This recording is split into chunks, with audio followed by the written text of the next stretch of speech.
pats on. You basically set a few things to be built, and then you let your Pokemon sort of do that for you at the base. Then you fuck off and explore the open world by fast traveling to new points, going to new locations, finding more scarier Pokemon, and then the whole cycle keeps interlocking and building up alongside it. Now, in beyond all of it, there's like an entire like story, I would say, and I'm just gonna say story because it's a survival game at heart. You find me any survival game that has a proper story, and I will eat my own balls on camera because nothing in the story is super tangible. There's like journal entries you pick up, there's some NPCs you talk to, but in general, it's just you building up your base and just sort of autopiloting through whatever story it throws at you. So where it gets into Pokemon territory is it does actually have like some small settlements. I haven't found a city or anything, so to speak. So in that regard, it's very much like Breath of the Wild, where the world is basically mostly empty. There are some small settlements, some small like world building that goes on, but nothing too massive.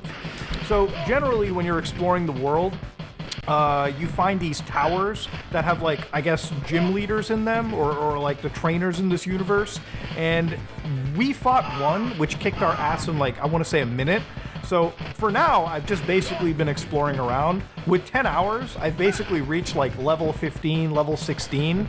And of course, I was splitting my game time between an online session with the boys and with myself.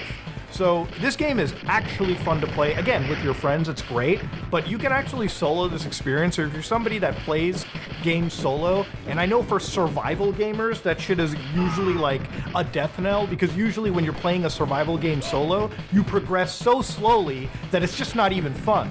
But in this game, it actually feels like, because you have the Pokemon assisting you, you do feel like you're not alone most of the cases. So if you are building things or you are doing stuff, because they're at your base, doing all the chores with yourself, you tend to progress quickly, right? And it also brings in sort of a Factorio thing. If you've seen some of the trailers, it seems like the end game for this is gonna go off the fucking chain.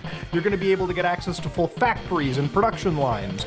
So in general, you're never really alone. You just sort of optimize, create a system, and then you go do bigger and better things without worrying about all the tiny, stupid things you have to